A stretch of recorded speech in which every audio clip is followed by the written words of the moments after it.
In this video, I'm going to show you how to view your top outflows in Monarch Money. Let's get started. Monarch Money allows you to quickly see your largest spending and outgoing transactions so you can understand where most of your money is going.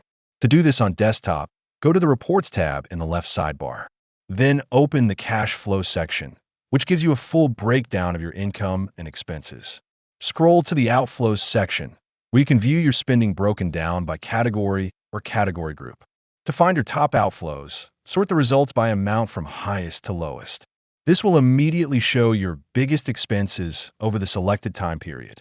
You can also adjust the date range at the top of the report, such as last 30 days, last 3 months, or year to date, depending on how far back you want to analyze.